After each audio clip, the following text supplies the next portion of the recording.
திருப்பரங்குன்றம் மலையில் மீண்டும் இன்னைக்கு பரபரப்பு என்னன்னா, ஒரு 60 பேர் கையில் பிரியாணி புத்தகத்தோட மீண்டும் மலையேற இருந்திருக்காங்க சிக்கந்தர் தர்காவுக்கு போகிறதுக்கு. உடனே போலீஸ் தடுத்து அவங்களாம் செக் பண்ணிட்டு அதெல்லாம் மாமிசம் இருக்குது அப்படின்னு சொல்லிட்டு தடுத்து நிறுத்தியிருக்காங்க. உடனே என்ன சொல்கிறாங்க, இந்த வந்தவங்க எல்லாருமே கேரளாலேருந்து வந்தவங்க அப்படின்னு சொல்லியிருக்காங்க. ஏற்கனவே திருப்பரங்குன்றம் பரபரப்பாக இருக்குது. இந்துக்களுக்கு அங்கே போக கூட அனுமதிக்க மாட்டோம், 6 மணிக்கு மேலாம் போகக்கூடாதுன்னெலாம் பல பிரச்சனைகள் போயிட்டு இருக்கு. இப்போ இந்த செய்தி எப்படி பார்க்குறீங்க? 60 பேரையும் தடுத்துருக்கு காவல்துறை. கைது செஞ்சிட்டாங்களா? தடுத்துருக்காங்க, அப்படியெல்லாம் போகக்கூடாதுப்பா அப்படின்னு. நீ அத்துமீறி நுழைஞ்சிருக்க, கோர்ட் உத்தரவு இருக்கு, நீ மாமிசத்தோட போகக்கூடாதுன்னு கைது செஞ்சிருக்காங்களா?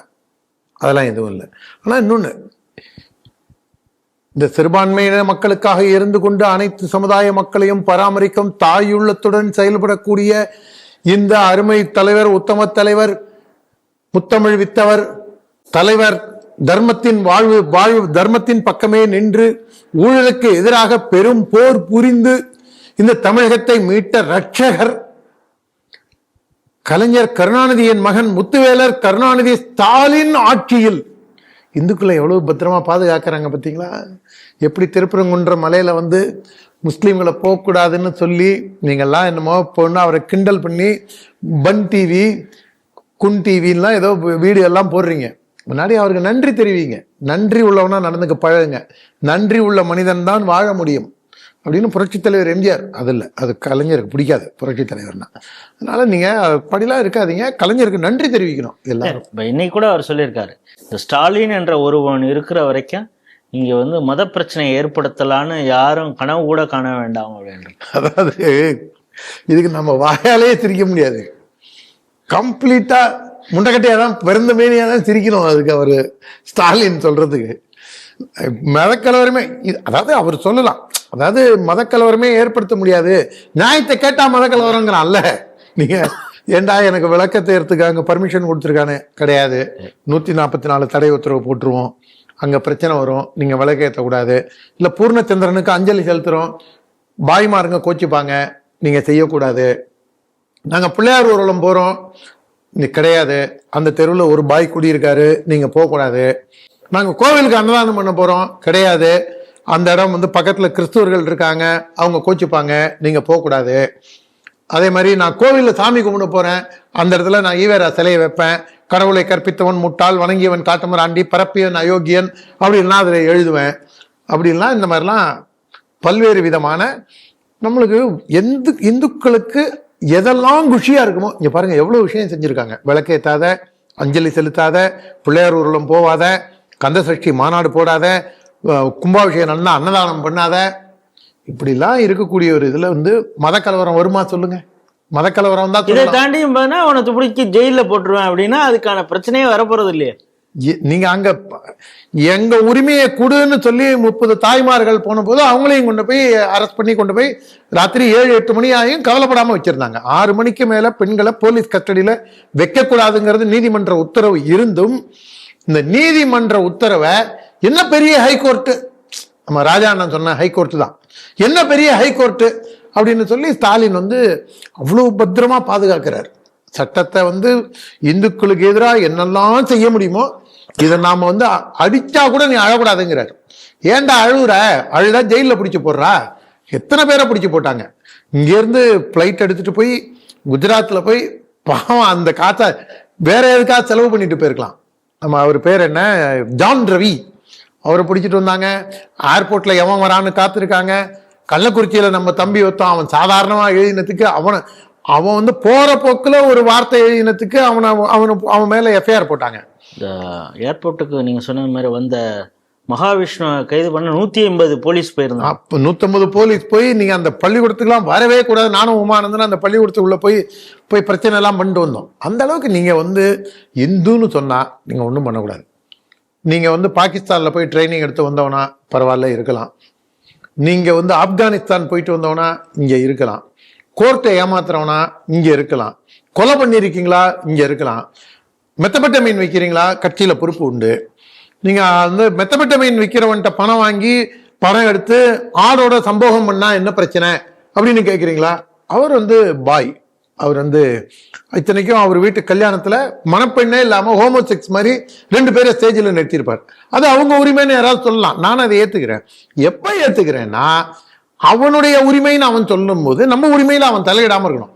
அந்த பையன் நம்ம தலைமை தன் இதுல உரிமையில தலையிட்டான்னா அப்ப அவன் நடத்தின ஹோமோசெக்ஸ் கல்யாணம் தான் நம்ம சொல்ல முடியும். ஏன்னா நாம அதை பேசுறதுக்கான அருகதை நமக்கு கிடையாது. எது வரைக்கும் நீ என்னை பத்தி பேசாத வரைக்கும், நீ என் மதத்தை, என்னுடைய வழிபாட்டு உரிமையை, என்னுடைய பழக்க வழக்கங்களை, நீ என்னுடைய கஸ்டம்ஸை நீ கிண்டல் பண்ணேன்னா, நீ வந்து ஹோமோசெக்ஸ் கல்யாணம் பண்ணேன்னா நான் மீண்டும் மீண்டும் சொல்லுவேன். அதனால அவங்களெல்லாம் ஆதரிப்பேன். அப்படி நம்ம சொல்லக்கூடாது. அந்த மதமும் அதை ஏற்றுக்கொள்ளும். ஆமா, நம்ம மதமும் ஏத்துக்காது, அவங்க மதமும் ஏத்துக்காது. ஆனா அவங்க வந்து அந்த சிலிண்டர் இதுக்கெல்லாம் சப்போர்ட் பண்ணி அவன் தெரியாம பண்ணிட்டாங்க, அவன் படிப்பறிவு இல்லாதவங்க, இங்க டாக்டர்ஸ் எல்லாம் கொண்டு வைக்கலாம், அதெல்லாம் வேற. நம்ம எங்கெங்கயோ போறோம் பாருங்க. ஆனா இந்த விஷயத்தை எவ்வளவு சென்சிட்டைஸ் பண்ணிருக்காங்கிறத பாருங்க. முதல்ல அந்த இந்த கொரியர் நடத்துனா பாருங்க, அதுல என்னென்னலாம் இருக்குன்னு நம்ம இடியில இருந்து என்ஐஏல இருந்து எல்லாரும் ஒரு கண்ணு வைக்கணும் அவன் மேல. அந்த நவாஸ் கனின்னு இருக்கான் பாருங்க. திருப்ப அவரு அந்த மேல மலைக்கு வந்து மாமிசம் எடுத்துட்டு போனதுக்கு ரெக்கக்னைஸ் பண்ணி இப்ப அவருக்கு மீண்டும் வக்ஃபு கொடுத்துருக்காங்க. நான் ஓட்டு வேணும், பணம் செலவு பண்ணணும், தேர்தலுக்கு பணம் செலவு பண்ணணும், அவருக்கு வருமானம் எங்க இருந்து வருதுங்கிறத மத்திய அரசும் கண்காணிக்கணும்.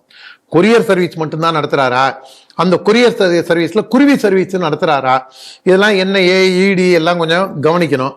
அவங்க போகும்போது அந்த பிரச்சனையை வந்து அப்பவே அந்த ஆளை பிடிச்சி உள்ள வச்சு, எவனாவது போனீங்கன்னா கண்டெம்ட் ஆஃப் த கோர்ட் அப்படின்னு உங்களெல்லாம் உள்ள தள்ளுவேன்னு சொல்லியிருந்தாங்கன்னா இந்த பயம் இருக்கும். எனக்கோ திவ்யனா அப்படி செயல்பட்டு இருக்கணும்னு நீங்க நினைக்கிறீங்களா?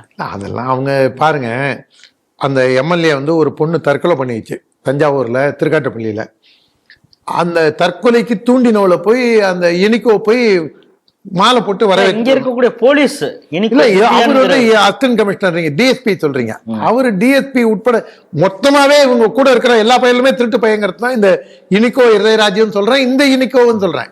இந்த பயலுக்கு மொத்தமாவே வக்கரத்தின் உச்சியில இருக்கானுங்க. சார் வேலூர் இப்ராஹிம் 6 மணிக்கு மேல நீங்க 6 மணிக்கு மேல சரி, அப்ப நான் எப்ப போலாம் அது நீங்க வாங்க, அப்ப சொல்றேன். நான் எப்ப வரலாம், நீங்க வரவே கூடாது. சரி, எப்பங்க நீங்க பர்மிஷன் கொடுப்பீங்க, அது தெரியாது. நீங்க எப்பங்க முடிவு எடுப்பீங்க, அது எங்க அதிகாரி கேட்கணும். அதிகாரி எப்ப சொல்லுவாருங்க, எங்களுக்கு தெரியாது. ஆக மொத்தம் நீ வராத, நீ ஏண்டா அனாவசியமா வர, நீ இங்க வரவே வராதேங்கிறத வேற வேற வார்த்தையில சொல்றான். அதை வந்து வேலூர் இப்ராஹிம் நம்மள மாதிரி ஒரு 4 சைக்கோ அழிச்சிட்டு போயிருந்தாருன்னு வச்சுங்களேன். இவன் போனான், நவாஸ் கனி போய் அங்க போய் மாமிசம் சாப்பிட்டான். அதுக்கப்புறம் இந்த முன்னே ஆர்ப்பாட்டம் நடத்திச்சு, விஷயம் கோர்ட்டுக்கு போச்சு. கோர்ட் வந்து நீங்க விளக்கேற்றணும்னு சொன்ன உடனே இந்த கோர்ட் உத்தரவையும் மதிக்காம அங்க கோர்ட் இவங்களாவே, அங்க யாரும் பார்ட்டி இல்லாத போதே இவங்களாவே வந்து யாரு சொல்றது, யாரு ஹெச்ஆர்என்சி சொல்லுது, வேலியா இருந்து பாதுகாக்க வேண்டியவன் பயிர மேயற மாதிரி இந்த நாங்க கோவில்லாம் பாதுகாக்கிறதுக்காக இருக்கோம் அப்படின்னு சொல்லி இருக்கக்கூடிய இந்த கோவில் கொள்ளத்துறையே போய் பெட்டிஷன் போடுது. இல்ல சட்டம் ஒழுங்கு பிரச்சனை வரும், நாங்க தீபம் ஏத்த மாட்டோம். முறையிட வேண்டியதே இந்த பையன். பெட்டிஷன் போடுறது ராம ரவிக்குமாரும் இந்து இயக்கங்களும். ஆனா இவன் அதை முதல்ல முடியாதுன்னு இது பண்ணிட்டு வரான். அதுக்கு அடுத்தது 144 போட்டு இது பண்றாங்க. அதுக்கப்புறம் அப்பீலுக்கு போறாங்க. அப்பீல்லையும் இந்த மாதிரி வருதுங்கும் போது மொத்தத்துல விளக்கை ஏத்தவே முடியாது அப்படின்னு ஒரு பக்கம் சொல்லி, நீங்க வந்து ஏற்கனவே பிரியாணி எடுத்துட்டு போனோடனே நீங்க விட்டதுனால அதுக்கு அடுத்தது நீங்க மக்கள் எதிர்ப்பையும் மீறி லோக்கல் மக்கள் எதிர்க்கிறாங்க. நீங்க வந்து சந்தனக்கூடு நடத்தக்கூடாது, எனக்கு விளக்கேற்ற விட்டா நீ சந்தனக்கூடு நடத்திக்க, அவன் எனக்கு இல்லைன்னா அவனுக்கு இல்லை, அவனுக்கு உண்டுன்னா எனக்கும் உண்டு, நியாயம் தானே கேட்கறது. அப்படிங்கும்போது ஏன்னா நம்மளுடைய படி வழியா தான் ஏறி போறாங்க சில பைத்தியக்கார பயலுக. திருப்பரங்குன்றம் முருகர் கோவில் கீழே இருக்கு, மேல வந்து இது மட்டும்தான் இருக்குன்னு நினைச்சுக்கிறானுங்க. ஆனா மேல தெரியாதவங்களுக்கு புரிஞ்சுக்கிறதுக்காக சொல்றோம், மேல படி ஏறி போனா காசி விஸ்வநாதர் கோவில் வரும். காசி விஸ்வநாதர் கோவில் போற வழியில டைவர்ஷன்ல நெல்லித்தோப்பு, அந்த இடத்துல இந்த இது இருக்கு, சமாதி இருக்கு. நான் என்ன கேட்கிறேன், அங்க ஒரு சமாதிக்கு பதிலாக எத்தனை சமாதி இருக்குன்னு போட்டோ வீடியோல பாக்குறவங்களுக்கே தெரியும். நாளைக்கு யாராவது ஒருத்தர் இந்த 50-60 இஸ்லாமிய பெண்மணிகள் கேரளால இருந்து இம்போர்ட் பண்றாங்க, எவன் இம்போர்ட் பண்ணான்னு தெரியல, எந்த இம்போர்ட்டன்ட் இவங்களை இம்போர்ட் பண்ணாங்கன்னு தெரியல. இதுக்கு வந்து எச்சக்கலைக்கு எதிர்கலையா நாங்க போறோம் அப்படின்னு சொல்லிட்டு, இல்லைங்க இதெல்லாம் இருந்தாதானுங்க பிரச்சனை வருது, அதை அகற்றணும்னு யாராவது குரல் கொடுக்குறான்னு வச்சுங்க, அப்ப சட்ட ஒழுங்கு பிரச்சனை என்ன ஆகும்? தினசரி இங்க ஒரு மோதலோடையே இருந்தா, ஏற்கனவே தமிழ்நாட்டில் எல்லா பயிலும் கஞ்சா குடிக்கையா இருக்கான், பாதி பேர் வந்து சரக்கு அடிமை, சரக்கு அடிக்ஷன்னால வீட்டுக்குள்ள பிரச்சனை. அதுவும் நான் வந்து ஒரு மாசத்துக்கு ஒரு 4 பஞ்சாயத்தாவது 15 நாளைக்கே ஒரு பஞ்சாயத்து. எங்க வீட்டுல என் பிரதர் குடிக்கிறான், எங்க அப்பன் குடிக்கிறான், என் புருஷன் குடிக்கிறான். இந்த இதுக்கான பஞ்சாயத்து சாதாரண எனக்கே ஒரு மாசத்துக்கு 2லேருந்து 3 வருதுன்னா, அப்ப சொசைட்டியோட வீரியம் எந்த அளவுக்கு இருக்கு? இங்க சொசைட்டிக்குள்ள இதோட பிரச்சனை எவ்வளவு இருக்கு? குடி, கஞ்சா, அதுக்கப்புறம் சட்டம் ஒழுங்கு பிரச்சனை. எங்கேயுமே ஒரு சாதாரணமான ஒரு அட்மினிஸ்ட்ரேஷனே ஸ்தம்பிச்சு போய் செத்து போன நிலைமையில கொண்டு போய் ஒரு போட்டோ ஷூட் அப்பா கொண்டு போய் நிறுத்தியிருக்காரு. இப்படி இருக்கும்போது இந்த ஒரு புது பிரச்சனையை ஏன் உருவாக்கணும்னு நினைக்கிறாங்கன்னு பார்க்கும்போது ஓட்டை போலரைஸ் பண்ணணும்னு நினைக்கிறாங்க. அவங்களுடைய ஒரே நோக்கம் இந்த சட்டமன்ற தேர்தலில் டே போங்கடா என் ஜுஜுபி அப்படின்னு சொல்லி இந்துக்களை பார்த்து சொல்லிட்டு எனக்கு 15% முஸ்லீம் கிறிஸ்டியன் ஓட்டு கன்சாலிடேஷன் வேணும். அதுக்கு தான் இவர் என்ன பண்றாரு, நடக்காத ஒரு விஷயத்துக்கு வடக்க என்னமோ நடந்துருச்சுன்னு குரல் கொடுக்குறாரு. இங்க தெற்க என்ன பண்றாரு, தமிழ்நாட்டுக்குள்ள பாய்மாருங்களுக்கு தூண்டி விட்டு அந்த பக்கம் அரசியல் பண்ணிட்டு 15% ஓட்டு எனக்கு வந்துடும். அதோட இல்லாம என்னுடைய கான்ட்ராக்ட் லேபர்ஸ், திருமாவளவன், காங்கிரஸ் கட்சி, 2 கம்யூனிஸ்ட், இல்ல கான்ட்ராக்ட் லேபர்ஸ், கொத்தடிமைகள், அவங்களால விலை கொடுத்து வாங்கப்பட்ட கொத்தடிமைகள், அந்த கொத்தடிமை கூட்டத்தை வச்சு அதுல ஒரு 15% ஓட்டை சேர்த்துக்கலாம். ஆக மொத்தம் நம்மளுக்கு 30-32% கன்சாலிடேட் பண்ணிட்டோம்னாலே அதுக்கப்புறம் அந்த ஒரு politics is all about perception தானே. அந்த பர்செப்ஷன் கேம்ல நம்ம ஜெயிச்சு 40% மேல ஜெயிச்சு வந்துடலாம் அப்படின்னு இவர் மனக்கணக்கு போடுறாரு. ஆனா இந்துக்கள் தெளிவாயிட்டாங்கன்னா, இப்ப மதுரையை ஒட்டி இருக்கக்கூடிய பகுதியில பூர்ணச்சந்திரனுடைய மரணம் ஒரு பெரும் தாக்கத்தையும் சோகத்தையும் ஒரு சொல்லனா துயரத்தையும் ஏற்படுத்தி இருக்கின்றது. அதே மாதிரி தமிழ்நாடு முழுக்க ஏன் விளக்குத்தூண்ல விளக்கேற்றத்துல என்ன பிரச்சனை, அதை விளக்குத்தூணை போய் அதை எல்லைக்கல்ன, அதுக்கப்புறம் சமணர்களோட தூபி, சமணர் 6 மணிக்கு மேல வெளியே வரமாட்டான், விளக்கேற்றினா பூச்சியெல்லாம் உழுந்துருன்னு இது பண்ணுவான். இது விதவிதமான உருட்டு. அதாவது அது கோவிலே இல்லை, அது மலையே கிடையாது.